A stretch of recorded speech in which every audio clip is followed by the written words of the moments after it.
try to see where he was guiding me, and he just led me to Dallas, led me to Derek, and I pursued it, and I'm here now, and I feel good.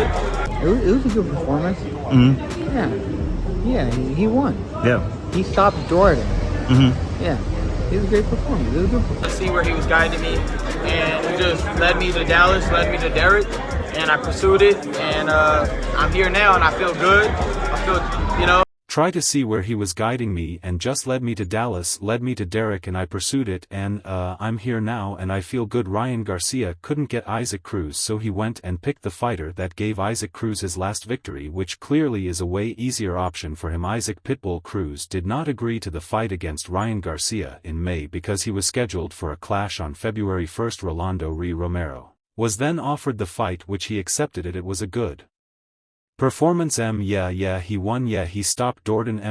Yeah, he was a great performer, a good performance. Rolando Romero was given the May 2nd fight against Ryan Garcia after Isaac's Pitbull's Cruz chose not to take it due to his previously scheduled fight next month. This is Rayleigh's chance to pull off an upset of the ring. Rusty Garcia on Turkey Al Shaq's card at Times Square in New York City. Cruz has a fight scheduled against Angel Fierro on February 1st and didn't want to negotiate another fight until after his match. Fans were hoping to see Ryan in Pitbull fight, as it would have been a lot more interesting than watching Ree be given the matchup. Try to see where he was guiding me and just led me to Dallas, led me to Derek, and I pursued it, and I'm here now and I feel good. I feel, it's unclear if there were other fighters available that could have stepped in. The 140-pound division has a lot of fighters with more talent than Raleigh, and it would have been great for fans to see someone else. Raleigh Romero is definitely not a great fight for Ryan because he was recently knocked out by Pitbull Cruz in the 8th round last year on March 30th. Rye obviously is a bargain basement level fighter with limited ability who doesn't belong fighting in the main event of Turkey Al Shaq's card on May 2nd against the superstar Ryan Garcia. Romero bounced back from that loss to defeat Manuel James by a 10-round unanimous decision on September 14th on the undercard of Canelo Alvarez vs Edgar. Care about right now is Ryan Garcia, and then the winner between that and me and Ryan gets Dante Davis. We're going to do this all on pay-per-view, on Showtime pay-per-view. We're going to do this, __.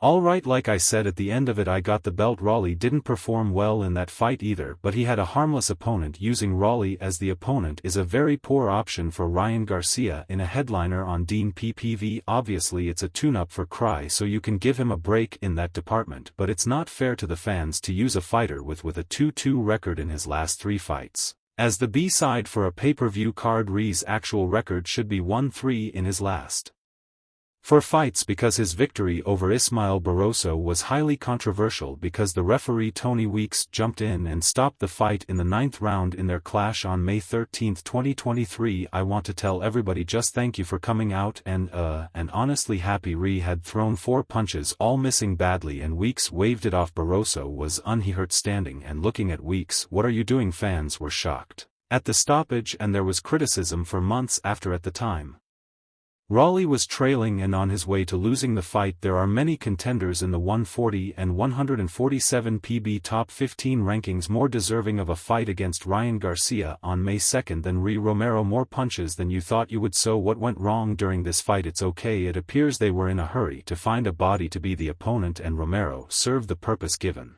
that this is going to be a PPV event, it would have been better to use Jose Ramirez as Ryan Garcia's opponent in the headliner and give Raleigh to Haney for the co-feature. Even in that spot Romero doesn't belong, but Haney is coming off a 3 knockdown loss. He needs a soft touch like Raleigh to make sure he doesn't wind up in the dirt. No, I saw that Ryan Garcia posted yesterday if he was kind of question your decision of choosing to fight Cruz when he said you could have made more with him. Tell me a little bit about how you, however, if the idea is to ensure that Ryan doesn't get beat ahead of his rematch with Haney in October, then Raleigh is the man for the job. He's not a threat to beating Ryan and will likely get knocked out within 6 rounds. Dan Rafael reports that the Garcia vs Romero, Devin Haney vs Jose Ramirez, and Martin Blee vs Faya Zagba card will occur on Friday, May 2nd in Times Square in New York City. Although having a big event like that on a Friday is kind of weird, fans won't mind, because this is an excellent card. Talks of a possible Ryan Garcia vs Raleigh Romero fight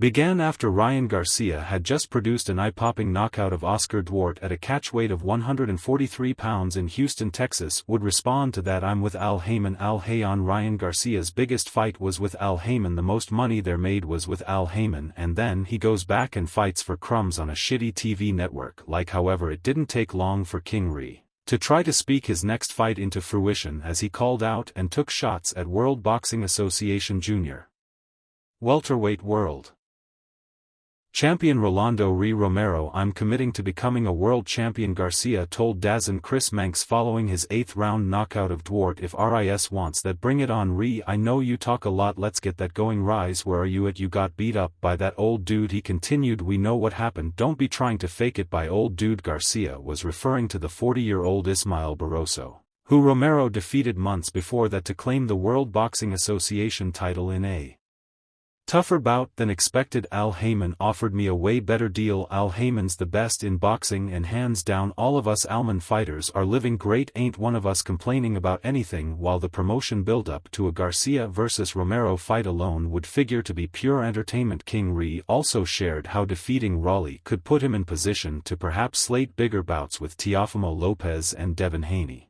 within the 140 pounds division in the near future. Then former World Boxing Association super lightweight champion Raleigh Romero responded to Ryan Garcia's challenge for a title fight. Garcia fought last night live on DAZN when he stopped Oscar Duarte in Texas. Him or Dante? Oh, him. I ain't going to lie, he punches way harder. When I mean way harder, I mean every punch felt like a rock. It was an important moment for the 25-year-old American, as he made his comeback following his first career defeat to Gervonta Tank Davis earlier in the year. Garcia spoke after the fight and challenged Romero to a fight with both fighters capable of garnering plenty of attention in the ring and outside it. Romero beat Ismael Barroso earlier in the year to become champion at 140 pounds. Romero took to X, formerly known as Twitter, and appeared to make a prediction of what would happen if the pair were to meet in the ring. Raleigh by murder in the first, he wrote, suggesting he sees little trouble ahead, like his family, it's a bond. So I'm hungry, man, that's why I'm here every day training. I didn't even know this was happening, but I came to train with Derek and, like I said, it's a blessing. Happy to be. Well, the fight didn't happen. Instead, Raleigh Romero fought Isaac Cruz and Ryan Garcia fought Devin Haney in a fight that had one of the most dramatic build-ups ever. While some believed it was all an act, others were more sympathetic to Garcia's cause, showing concern. Fellow super lightweight fighter Rolando Ree Romero spoke out about Garcia's mental health. Romero was originally supposed to fight Garcia. Instead, he chose to go up against Isaac Cruz, starting a beef with Garcia, so the Victorville native arranged an even bigger showdown with Devin Haney. However, Garcia's actions on social media cast doubts on the fight even happening. Nevertheless, while appearing in an interview with Fight Hype, Romero set aside his differences with Garcia to underscore the severity of Garcia's situation. Easter bu you guys, just like Jesus was resurrected, I'll be back. I want to tell everybody happy Easter and thank you for supporting me and following me. Speaking to Ron Goodall, Romero suggested Garcia needs support from the people around him because what he's going through isn't a joke. Seeing Garcia's state of mind, Romero underscored, you all need to stop slandering him and all this stuff because he's speaking some truth. It's a cry for help, said Romero. The World Boxing Association champ even suggested that Garcia's claims could be true. He might be speaking some information that people didn't even know about and everyone just thinks he's crazy, said Romero. When asked about his thoughts on whether Garcia's fight would happen, Romero claimed the Victorville native doesn't need to fight. At the end of it, he at 140, I'm at 140, and I have the belt, you have to come get the belt, and that's a fight that AR been asking for forever, and all I know is that fight is the biggest fight in boxing right now, me and Ryan more than anything. I just seeing that King Ree last fought in December. Romero thinks the kid has money. The kid he doesn't need a fight. Let the kid sit down and simplify his life and then bring him back to the ring, reiterating the importance of people staying close to Garcia. Romero claimed the people that really care about him need to be close to him, but I think he doesn't have people he trusts. Romero might have cast aside his beef with Garcia to support him, but the same cannot be said about this super middleweight fighter. Showed adversity, that I could get up, I could keep going, and like I said, man, I ain't going to lie, man, that man got some men in his hands. I ain't going to lie, every single time he landed something. Following Garcia's outburst online, Caleb Plant issued